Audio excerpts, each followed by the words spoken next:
Une vraie fuite organisée, c'est le terme qui colle le mieux à la diffusion successive de vidéos et de clips audio dans lesquels Alpha Condé véhicule des messages à qui il veut. Il est extrêmement important que le peuple de Guinée fasse attention à cette stratégie d'Alpha Condé et du CNRD puisque c'est de cela qu'il s'agit. Posons-nous un certain nombre de questions et réfléchissons ensemble que les Guinéens ne tombent pas dans l'émotion collective. À l'heure où la course aux vues sur les réseaux sociaux est devenue le sport favori des uns et des autres, Alpha Condé s'adapte bien et continue de dérouler son agenda. Comme d'habitude, divisé pour régner. Notons tout d'abord que la première particularité des deux premiers éléments qu'ils ont décidé de nous balancer, qui sont des ballons d'essai, et que l'on ne sait pas qui les a diffusés en premier, sur quelle plateforme et pourquoi. Choisir en fin de journée et à la fin de la semaine au moment du pic d'audience sur les réseaux sociaux. Les professionnels des réseaux sociaux vous diront que les heures et les jours n'ont pas été un fait du hasard. Ensuite, intéressons-nous aux objectifs cachés de cet audio qui veut opposer tout le monde. Le premier objectif est de tenter un retour dans le débat politique car aujourd'hui, on n'est pas obligé d'être physiquement présent en Guinée pour véhiculer un message aux Guinéens. Avec les nouvelles technologies de l'information, on assistera bientôt à des discours d'Alpha Condé par appel vidéo dans lesquels il s'adressera publiquement à ses militants et sûrement il ira même jusqu'à s'adresser au peuple de Guinée. Selon une source proche de lui, il sera d'ailleurs fréquent. Désormais, il pourrait même bientôt présider les assemblées générales hebdomadaires du RPG depuis ses luxueux appartements. Bien sûr, grâce à la complicité du CNRD au nom de la liberté d'expression. Objectif validé.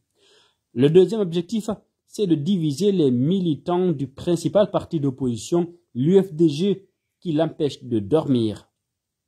Dans la vidéo, il dit ce qu'il veut faire, mais attention, ne prenez pas ce qu'il dit comme une stratégie.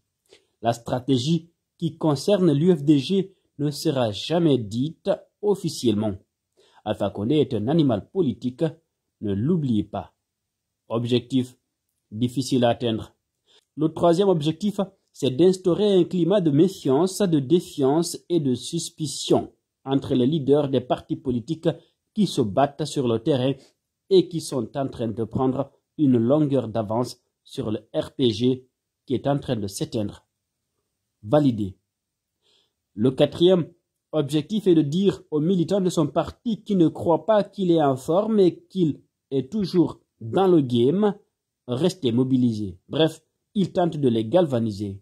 Alpha Condé sait très bien ce qu'il fait aux Guinéens de rester vigilants. Objectif validé. Le cinquième est de trancher entre les cadres de son parti qui se battent pour sa succession. Écoutez bien le clip audio, il cite nommément chacun et dit aux uns que les autres ne sont pas à exclure. Ils ont un rôle à jouer. Objectif validé. Parmi ces 5 objectifs cités, les 3 derniers sont déjà atteints car son message au RPG est passé. Le premier aux militants à la base et le second aux cadres. Alpha Condé est parvenu à amener les uns à se méfier des autres au sein de la classe politique guinéenne. Faya Milimono n'a d'ailleurs pas tardé à s'exprimer, tentant de se justifier et accusant de passage à tort ou à raison d'autres leaders. Le premier à tomber dans le panier d'Alpha Condé, c'est sans doute Faya Lansana Milimono du BL. Tirer le tapis sur Cellou Dalein Diallo et achever son travail de division des militants de l'UFDG, l'Union des forces démocratiques de Guinée, sont les 2 autres objectifs que l'ancien dictateur jure d'atteindre. Soyons clairs, Alpha Condé ne se bat plus pour avoir un pouvoir, ni pour lui, ni pour son parti, qui est déjà éteint. Mais il joue au trouble-fête pour espérer voir un autre au trône, n'importe lequel, pourvu que son nom ne soit pas Cellou Dalein Diallo. À chacun de réfléchir désormais.